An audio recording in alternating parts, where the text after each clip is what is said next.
I want to tell you about something I've used and I truly believe in. Replayer. It's a sideline camera built for youth sports. Just set it up, hit record, and it captures the entire game automatically. No chasing the ball, no holding your phone, just hands-free, stress-free recording. The in-game tagging is one of my favorite features. One tap, and you can mark a big goal, ankle-breaking moves, or a clutch tackle. Then pull those clips for later for review, highlights, or social media. And the live streaming's next level. A buddy of mine actually watched his son's game while flying cross-country at 30,000 feet. That blew me away. If you're a parent or coach at the field every weekend, Replayer is a game changer. Head to replayer.com. That's REEPLAYER.com. And I think you'll be amazed. Family-owned Soccer Innovation is your go-to source for top-quality equipment. Whether you're a player, a supportive family member, or a dedicated coach, they have everything you need to elevate your game. For players, their innovative equipment are designed to boost your skills and performance on the pitch. From their agility cones to their portable goals, they have you covered. And family members, they offer durable equipment that's built to last because we know your support is critical to your player. Coaches, trust me, they can provide the equipment you need to run effective training sessions and shape the next generation of soccer players. Visit Soccer Innovations at soccerinnovations.com to start elevating your game with them. And if you use the code PITCH, PITCH, you can receive up to 10% off your next order. Hey, soccer friends, I just want to give a shout out to our partner, Team Player. They are changing the game on how you find the perfect soccer team for your player. Parents, this means no more endless social media scrolling to find information on teams. With Team Player, everything you need to know is just a few clicks away. It's simple, straightforward, and lets you find the best coach and team for your player without any of the usual headaches. And coaches, we all know how tough it can be to get your team noticed, but when you subscribe to one of Team Player's team plans, you instantly get access to set up an online team profile that allows you to reach more potential players and showcase what your team is all about. It's super easy and lets players and parents see why your team could be the right fit for them. And if you sign up using the promo code PITCH, you can try any team plan free for 1 month. So whether you're managing a team or searching for one, come on over to www.teamplayer.us. That is TEAMPLAYR.US. And come give Team Player a look.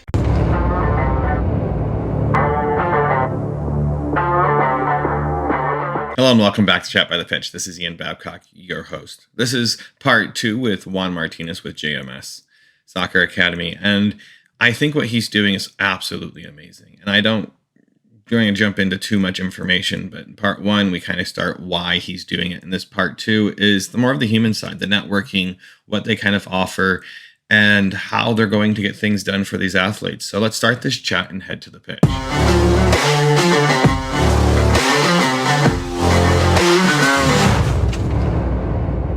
I think parents get caught up on who people know. I think at times the approach you're taking it as you're just seeing the doors open from your creator. And I think parents see it as look at me type of thing. It's funny that on a given day, you probably could drop 15 names. Yeah. And people are like, oh, it's fun. When you're actually having conversations and explaining to people that being on this other side, being a host of a podcast, I've talked to some pretty big names now, and realizing that I could easily just pick up my phone and say, hey, I need this, this, and this. How do I get here? Or how do I get my child here? And at the end of the day, it's not always about that. It is being able to make connections and serve other people like you're talking. And I think that's something that parents need to take a step back, and the listeners need to take a step back, is that you are trying to make the right connections to help people to get where they need to go. And correct. By your experiences, that has allowed you. And I think that's something that is missing in our North Texas culture here a great deal, because It's a dog eat dog world here in North Texas. I've come to, especially soccer. It's very much a cutthroat industry here. And I don't know if you're not from this area. Yeah. We have a lot of great talent, but at the same time, we have our own beast of a football community here. It's very cutthroat. It's very cutthroat. And one of the things that I've seen some players, parents, they come up to me and these are some of the true stories that they've said. If we stay with this club, we're not going to go play for Division One college. And immediately I look and say, okay, which schools do you want? And it'll be USC, it'll be Michigan, it'll be North Carolina, it'll be, look, I'm gonna text the coach, okay? And they're like, Juan, that's just dumb. That's the dumbest thing here. And then I look at text messages from parents. I had one parent send a text message. I didn't even coach her. I did not coach the player. She was with our club. I was in her coach, but she was a talent. So she had a visit with North Carolina with Damon and Anson. And I didn't even really know that she was having this because I'm not her coach, but Damon and Anson told the parent, we weren't even going to recruit you until Juan Martinez told us, you have to look at this player. And we stayed around and we're like, so what Juan does, y'all just have no idea. He's going to pick up the phone for any player that he serves. And so most of the time, people don't even know that I'm doing that. That mom sends me a text message and goes, wow, I can't believe you did that for her. So if a player hears, oh, they're not going to go this or they're not going to go pro, I look at it and say, look, I could call the professional coach right now. I could call the scout. I could call whoever. Your talent is your gift.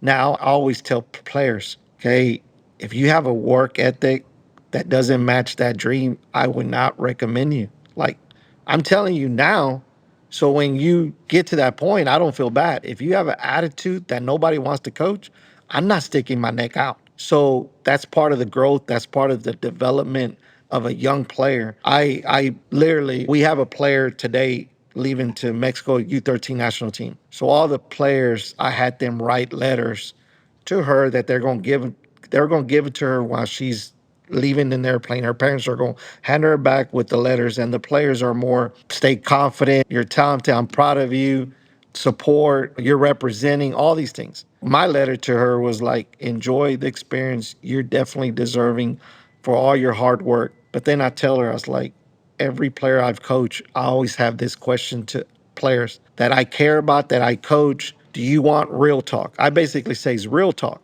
And that means, are you ready for me to give you the brutal truth on your strengths, your weaknesses? And when they know that, man, Coach Juan cares about us more, that's why he's telling us what we need to hear. That's where the magic happens. And again, that's where it's easy for me to pick up the phone, call every coach that I have and say, you're missing out on this player. This player's a difference maker. This player's going somewhere.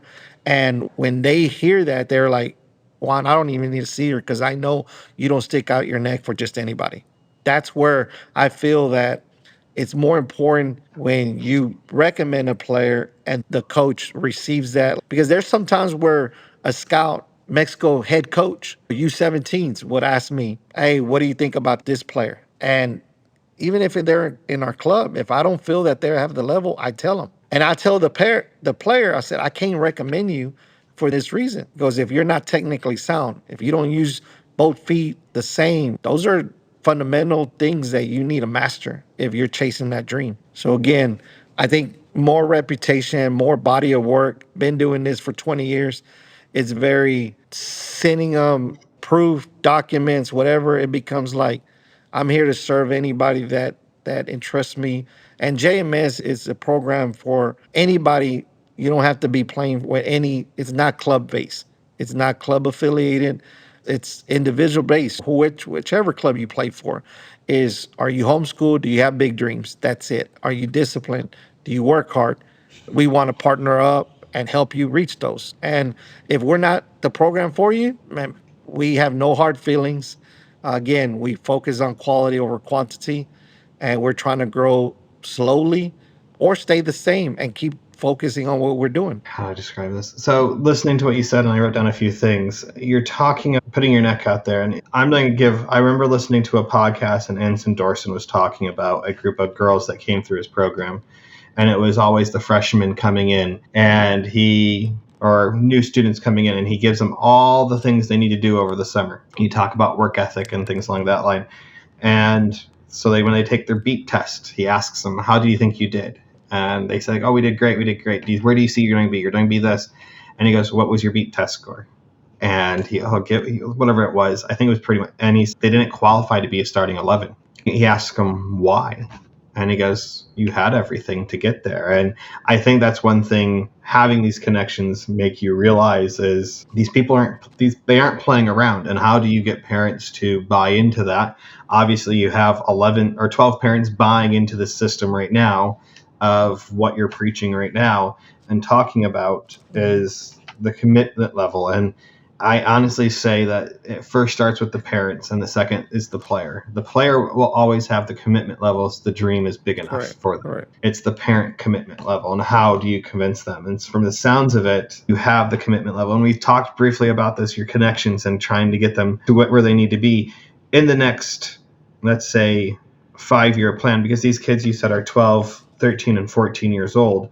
In 4 years, they could be graduating high school. Technically, in 3 years, they could be graduating high school and moving on to their next phase, or 3 years, depending on how ambitious they are to finish schooling.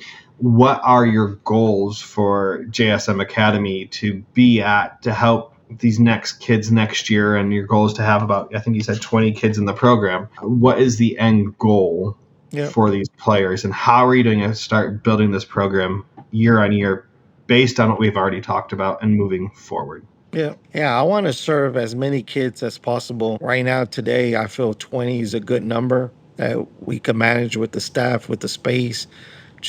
But if we grow to 30 or 40, I want to grow as much as we can, but in the right way, for the right reasons. But how it will look for success is that the game is growing so fast that half of them aren't even finishing high school. They're signing pro contracts. Now, my kids all went to private school. My wife's a school teacher, and people will then say, oh man, education is most important. But that doesn't mean that if you go pro at 15, 16 years old, you don't go to school. You still go to school.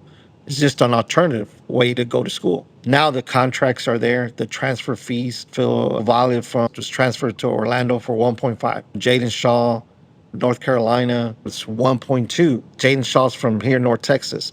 I saw her work ethic. She was a residency program at City Futsal. I know her mom well. She went all in on her dream, and she's living her dream, She committed to UNC, didn't go to UNC, and she's living her dream. So I look at it as success for me is that we have players that are good enough to go pro if it makes sense. That's what they want. Financially, they can still do their schooling. But then the players that are going to go to college, they're getting the full scholarships. They're getting recruited from multiple college programs because of their level of play, because of their character. They bring value to the program from a leadership, from a culture standpoint, because they're coming from JMS. I consistently always tell kids, because this is something that we always told our kids, when you go to school, when you go to play for a team, you're just not representing you. You're representing us, our last name. You're representing your church. You're representing your grandparents. And so wherever they go in there, I'm letting them know is you're representing your parents, but you're representing your club team. Whichever club team you play for, you're representing JMS. If you're representing me and you're this, you're not going to get far because I'm not going to vouch for you until this program, kid has moral character skills that elevate the team. I'm not going to do that. So I'm already really focusing on the character building.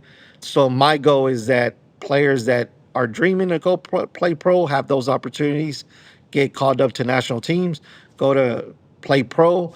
The players that are graduating here and they go into college, and they're going into college being a highly recruited player because of all their strong player in all phases, technical, tactical, physical, mental, and social, and they're leaders. That's how I've envisioned success will look for us. Do you have a 5-year plan in place or the next year, what it's going to look like for players coming in? Because I'll be honest, it's only 5 weeks in, but the school year's going to be over in a blink of an eye here, and you'll be getting ready for next fall. So is there a game plan that you're looking forward to building upon for next year that parents can start looking at or looking for next year?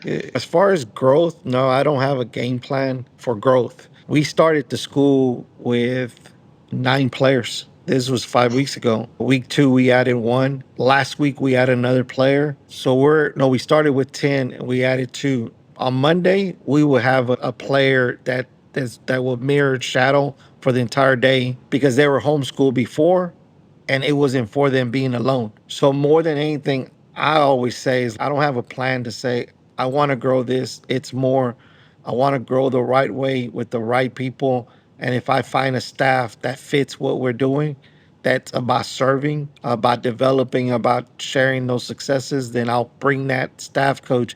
But that's one of the reasons I put that limit right now to 20. I have probably about 3 other players that are currently homeschool alone, but they're figuring out, can they manage homeschool instead of in-person learning? Are they excelling in turning in their work, being motivated? And the parent says, it goes, we're looking at December joining. I said, okay. But I've always said it's more about praying, not my will, not my plans. When I first started coaching, it was just to coach my daughter and my niece. That was in 2005 with 7 little girls. I had no plan of starting a club. I had no plan of prior to that coaching. And because I just worried about the environment, the service, it just kept multiplying, multiplying. And that's one of the things I want to do with JMS Academy, that if it's word of mouth, somebody anybody's is open for an evaluation. If they don't have the level, what we basically say, we would create blocks during the day that they could train, not part of JMS Academy, but part of their training with our coaching staff. So if somebody's like homeschool and they don't have the level to keep up, come get the level and train at 11 o'clock, 10 o'clock, 12 o'clock, 1 o'clock when JMS Academy is in class. Come train so you could get your technical foundation up to speed, so you could get your physical endurance. Come train with us. If you want to come just on Mondays, if you want to come just on Monday and Wednesdays, if you want to come 3 days out of the week, we'll set those during the day. That's our plan to grow not JMS Academy, but grow JMS Futuro Next. We call JMS Futuro Next small group training, usually about 6 weeks, that the player uses to get whatever skills, learning, work in any phase. So we call those JMS Futuro. So we'll have some at 4 o'clock, 5 o'clock. So the kids already finished, the JMS Academy kids already finished training, and we're here. And so that's one way that we plan on growing, is by creating JMS Futuro. Now from there, become a feeder into the academy. Okay, you have the discipline that you want to be here 5 days, that you're chasing his dream. We already know you. You're sociably, there's some kids that maybe been homeschooled all their life, and being around other kids, it's much tougher. Those are the kids that we're like, we can't just let them in the academy if the environment's not going to be what we want, the culture not. So from JMS Academy numbers, I don't have a plan. This is how I'm a girl. I'm more leave it to prayer, to praying that if the Lord wants me to grow to 100, he's going to provide the building, the resources, the staff, the vision.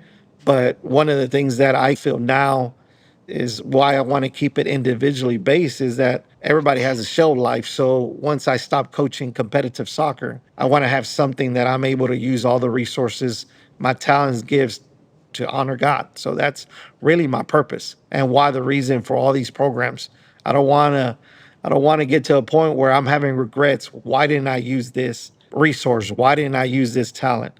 And again, for me, everything is about doing it better and better. So if we do things better and focus on creating a better program, adding a nutritionist, that might bring a couple more families. It's not to grow, but it's just to make our program better. Do you find that having, maybe I didn't, how do I say this? Maybe I didn't phrase my question correctly with maybe not growing the school, but more of the growth of the program might be the better way of looking at it. The program for next year, are you already figuring out, or is this a evolution process? So because you're not technically a school, you're more of an academy. do you find that you're able to make changes more on and pivot based on what is going on with the players and the things that you're seeing that need to be changed? And do you have a more on the academy side, like it's making sure that you're putting all the pieces in place, like you said, like you're going to rely on your faith to allow other aspects to grow, but are you seeing different things that you need to improve on, or what's the word I'm looking for, to bring to the next level to allow these athletes to excel? Yes, definitely. I feel, just in my opinion, is no coach knows it all. And you got to keep on reinventing yourself, keep on learning. And I partner with Iber Cup selection and coaching education. So learning from somebody like Luis Diaz that coached Ronaldo, bring in those ideas. He came and did a coaching education here in Dallas for us, identified the ID clinic for us. So it's always going to these coaches conventions, symposiums, and always looking, what are they doing? What's Brazil doing? What's Portugal doing? What's England doing? And so it's more of, not everybody knows this, and we challenge each other how this coach sees the game, how I see it, and it becomes kids aren't being creative anymore. They're not creative because we're making every decision. We're giving them so much information. So it's more of us just getting better to better our program. And again, to pivot is my number one rule. I always say, always count on change. So we could be doing this and we end up tweaking one of the days that it becomes this works better. So we're always continuously trying to get better each day. I find as a parent looking into this, it's try to figure out how it fits into my kids' place. And I have two kids that play soccer. You know that I talk about Landon quite a bit, and you know that I have a daughter that's 7, and she is in that lovely phase of trying to figure out her own journey. And it may be soccer, it may be gymnastics, it may be something else. We don't know yet. She's only 7. But as these kids are going through this, how are you? I know you said you have a number limit, and that if you have to expand beyond that, you'll find a way to expand beyond that. But at the end of the day, how are you trying to keep these kids, I guess, level-headed? Because at the end of the day, I look at it as a parent. This is my son's dream, is to do it. Be an academy like what you have going on, but at the same time, you have to keep these kids grounded. And how are you keeping them grounded at the same time? Because being in the world of soccer and being entrenched in it, these kids, how do you keep them level-headed? You talked early on that you have Mondays like a recovery day, and you talk about the mental side. And Fred Better, I hope I pronounced his last name correctly there, and I know who he is and what he's doing. And how do you incorporate lessons like that to keep these kids? I had, funny you asked me that question just yesterday. I had one coach tell me, he goes, man, JM, I really think I found your strength when it comes to coach, player, and coaching. And I was like, what's that? He goes, man, you keep everybody humble. He goes, you never let them get big headed. You never like every single player. And I started laughing. And it's because I remember the Jada Thomases of the world, second leading goal scorer of University of Tennessee. I was hard on her because she had a bad attitude and she was getting recruited by every club. But I was hard on her because I cared about her. It was like, I'm not letting you get away with that attitude because I'm scared to lose you. Samantha Mesa, she was easily frustrated. There's times where body language on the field, and I had to get onto her. You're that talented, that special, but you're letting this attitude. And so one of the things that we basically go into like Monday, this is going to be another thing that we do, I believe, next Monday. It's talk about moral skills, character skills, and performance skills. And some of the moral skills of being humble, trustworthy, all these things, it's a list. And we're letting them pick three or four of them that you want to improve. Not saying that you're not humble or you're not kind or you're not trustworthy, all these things, but pick 3 or 4 that you want to improve. Now, write a letter to yourself how you want to be remembered when you stop playing youth soccer, using those 4 things that you want to improve. So now it's like you're getting those letters. They don't read it to each other. I read it and I tell them, don't even put your name on it. I read it, and then later it becomes, I pick 2 or 3 of the best ones. And it's something that I look at and say, the social aspect. You need a team. If you're that and I'm the best, this is some This is one story where I told this one player, do you know that every single time you make a mistake, you pass the ball to the player and it's not on target, it's too fast, it goes out of bounds, whatever. You raise your hand and says, hey, my bad. But when your teammate does that, you start throwing your hands, hey, get it to my feet. How do you think that would make you feel if they did that to you? You're like, oh, my bad. And they're all scared of you because you're going to get in your feelings and you're going to get upset. You have a temper. How do you think they feel when you get onto them? And so when they're aware and you start talking about these things, that you're going to go to another environment and now you're not the big fish and you're going to basically try to do that, eventually you're going to be like, man, we don't want to play with them. So just being aware and talking to them, I feel just you got to keep them humble, not feeling themselves, not thinking that they've accomplished anything, that hard work is going to pay off. And I always tell them the ones that are special, those are the ones that I'm going to push the hardest and get into their head more, because I really do think they have the special quality. Speaking of the special qualities and the ones that can make it to the next level, we've talked about your connections and trying to get players connected with the right people. Do you see the program, and going back to what I asked, trying to get there is you have the ages from 12 to 14 years old.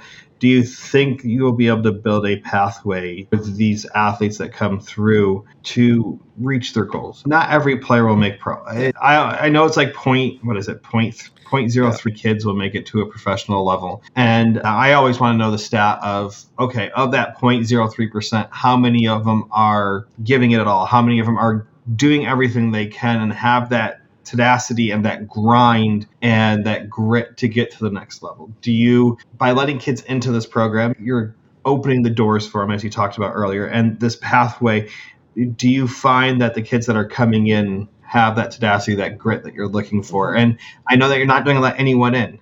And like you said, you want quality over quantity. How are you doing to build this so we on the outside will see this pathway? I know you have. Yeah. We've talked about connections, like opening up your phone and just calling or texting whoever it may be to say, you want this, let's talk about it and how to get there. Right. But you have to have a pathway. You have to have if you want to call it a funnel, like you're funneling them through something into something else. Beyond the soccer, how are you going to build this so that it is year after year with however many students you have? Yeah, I think once you get to the talent, the pathway and the funnel gets bigger, wider, that point zero whatever percent or 1%, you actually start looking and saying you have a lot of that 1%. Because if you look at millions of kids that play the sport, and North Texas is a hotbed, there's a lot of talent there. And then it becomes, you've seen the level. You've seen the Samantha Messas, Michelle Gonzalez. You've seen Jaden Shaw. You've seen Jaden Shaw played with our boys in the academy. You've seen firsthand the discipline, the talent level, the commitment, the sacrifice. That then you compare it and you're like, man, that's the next so-and-so. That player has this. So having the connections, the pathways, we look at saying, how do we educate the parents to say, okay, here's your profile. You're a dual citizen. If you do this, it takes a sacrifice, time, getting the birth certificates, going to the embassy, all this, but that's a pathway that's going to open doors. So it's educating them. I've had some parents that don't go through it. I feel, man, your kid will get called up, but they don't do it because maybe it was an ex-husband. The ex-husband doesn't want to go to the embassy, or the grandparents, or they don't want to go to the country to get original birth. Whatever it is, whatever obstacle it comes, they don't jump that. But our pathway is identify the players that have the talent, the potential, developing, and we feel that bringing in scouts that we trust to educate them on this is what you should be doing. We have players right now that have been offered. We have one player that's already been offered, and we're telling her, you're 13 years old. Why don't you wait until 2 years, create more value for yourself? Then at that point, you're more mature. Go to these tryouts. Go to that person, that other club. Because again, if you just go to the first one, you're giving up your rights. Now they basically own your rights. They might sell you to somebody else, but forming rights and all these things, these FIFA. So it's just educating ourselves on it and then creating a pathway. But at the end of the day, we look at the gateway is their level. If they're the next so-and-so superstar, so we try to just say the opportunities are going to be endless. It's like Samantha Messa when she first joined my 01s. I remember she went to her first college visit, and it was TCU because it was local. They offered her a full ride, and the dad was like, I think we're going to take it. Samantha wants to stay home. She was like, no. She goes, but coach, this is a full ride. I said, trust me. The problem Sam's going to be is making a decision where she wants to go. So she went to USC, Notre Dame, Virginia, Clemson, and then North Carolina was her fifth and last official visit. And I told her, what I tell you, it's going to be harder for you to decide where you go. So the pathway, it's going to be harder for these kids to say, go to Liga MX or NWSL. From what I hear, they're creating a second tier league. Then you have USL. Do I go to NWSL? Do I go to USL? Then other countries, Portugal, Spain, England, they're creating the sport is just exploding on the male and female sport side. So as long as you focus on your craft, on getting better, our job is to try to create pathways, connections to go get you tryouts. Go experience how a week looks in Portugal with Benfica or Sporting. And if you're that talent, they might sign you. For us, we look at it and say, we know that we're going to have to create some things intentionally for our players, parents to see value of what they're doing, but we're not the gatekeepers and we don't try to tell them if you join JMS, you're going to be a professional.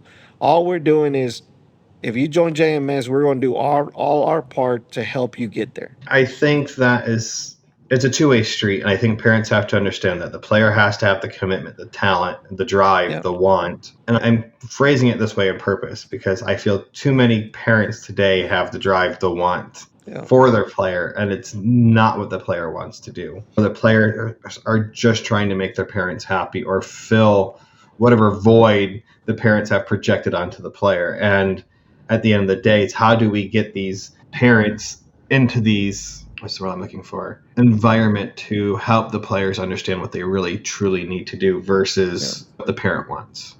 And so from the sounds of it, you're leaving it up to the player and trying to help navigate the parents to the right pathway. That being said, do you see what you're doing to be eventually expanding the scope of what you're doing from the academy to possibly being like some of the other programs that we have in the Metroplex, which are that focus on the education side and the soccer side? Or are you going to let the path go the way it's going and you'll pivot when you have to pivot when you hit that point? Yeah, for me, I feel my wife's a school teacher and I have friends that are school teachers and principals, and they've said, we could do this. Let's retire and open up a school. I said, y'all crazy. I said a million times I would never coach, and I accept the Lord, and it became my call. I literally would say, I'm never going to open up a school. That's just too much work, too much red tape.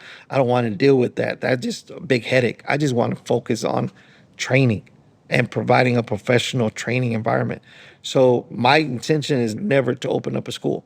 Because again, if you look at it, it's like we have Allegiance Academy, which that's our official training school, our official school for our ECNL teams. I walk in there, I was there last week. It's a great environment. It's great in-person learning, but I know the overhead, the cost. I know what it takes. It takes a lot of work. I look at it now, the education piece.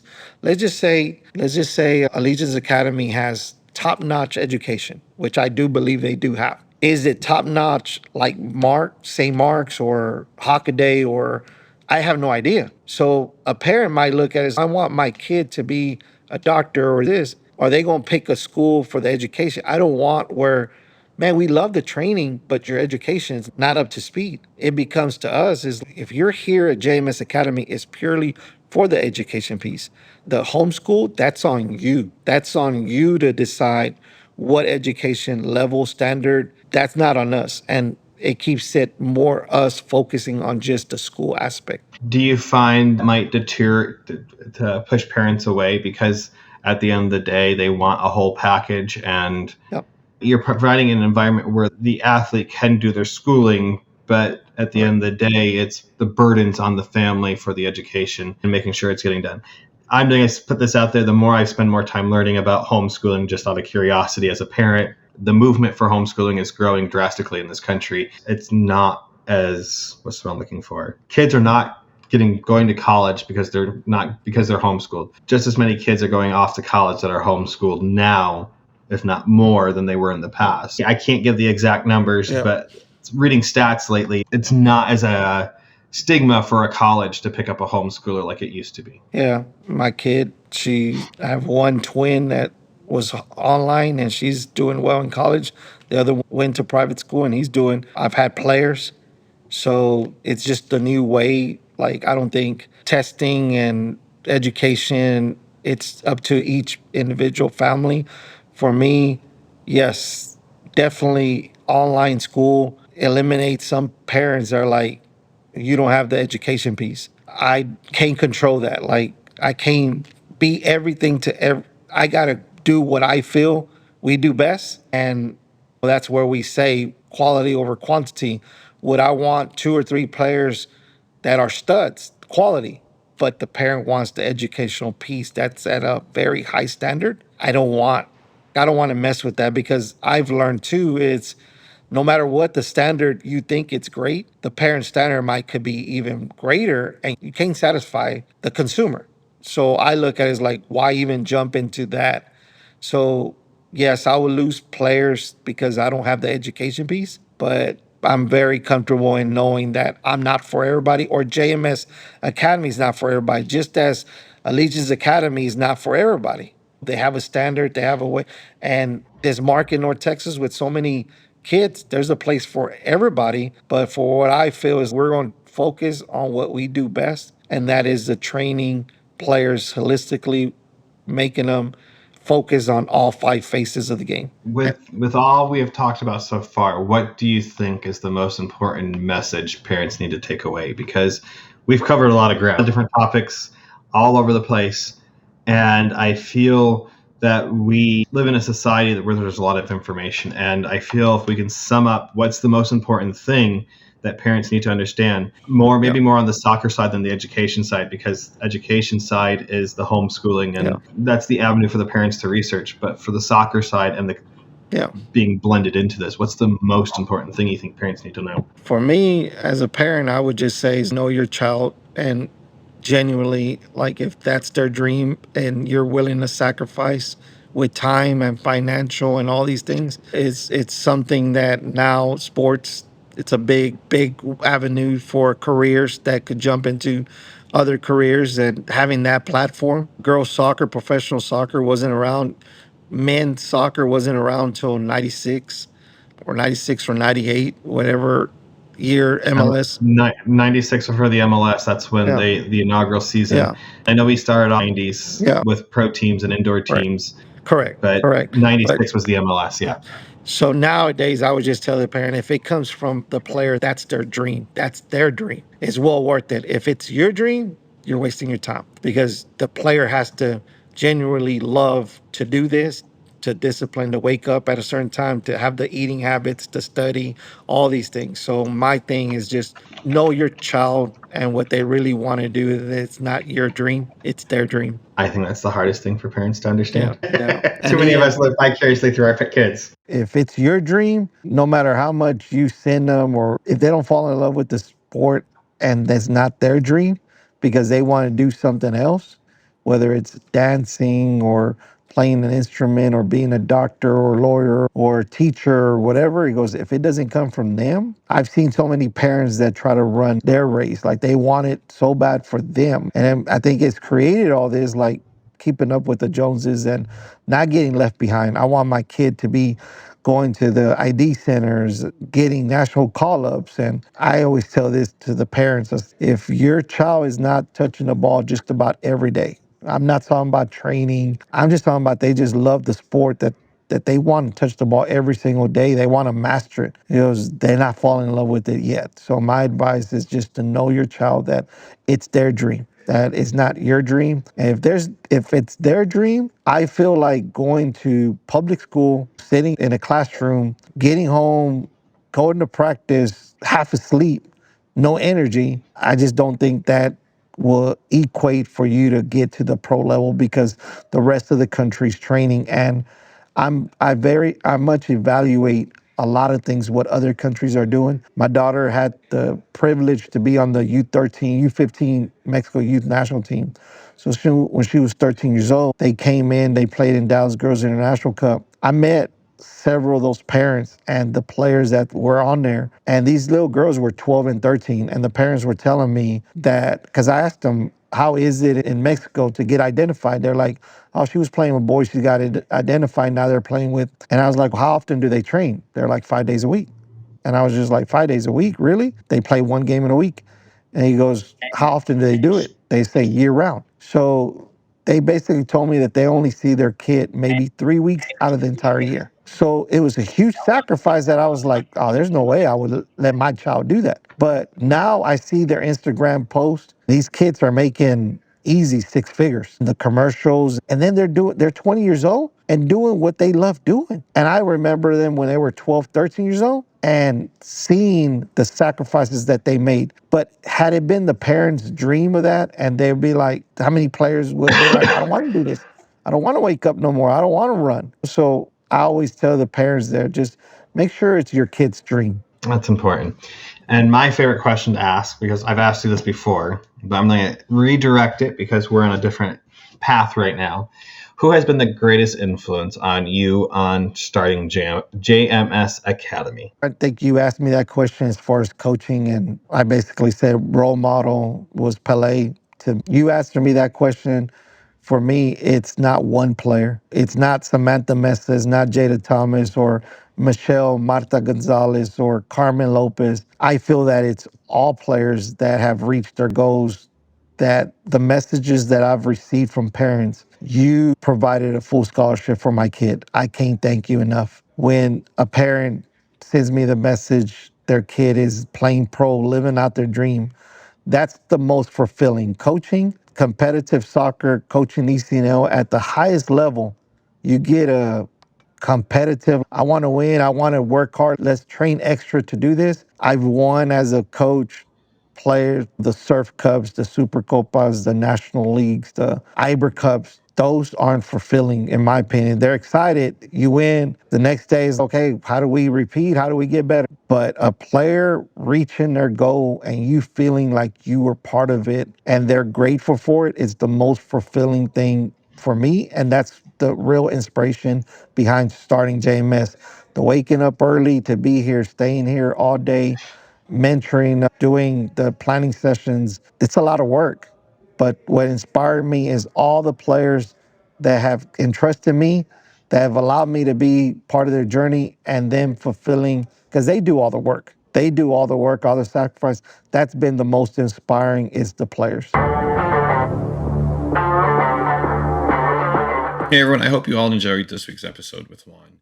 This two-part series, we really covered a lot of information, and we could have covered so much more, but time is something we have to keep track of, and our conversation was great.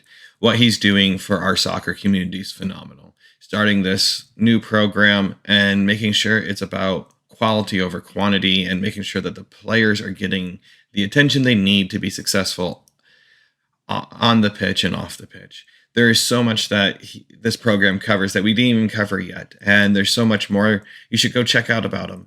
And if this is something that you're truly interested in, go check him out. But the most important message that he shared, I felt at the end of the day, make sure it's your athlete's dream and not your dream. We tend to live vicariously through our kids, and it kind of corrupts the fun of it all.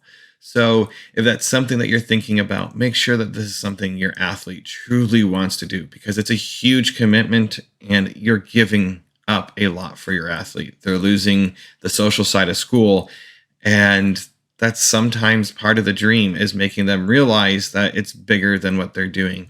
And it has to be driven by the athlete and not us as parents. Hey everyone, if you guys have enjoyed this podcast, have enjoyed what I've been trying to do, the messages that I'm putting out there, please give me some ratings, some stars on all the podcast sites that you listen to this on. Give me a review, share this, share with others. The more I can make this grow, the more I can continue doing this. I'm really trying to make a difference in our soccer community. So I hope you guys have enjoyed all this. And until next time, I'll see you at the pitch.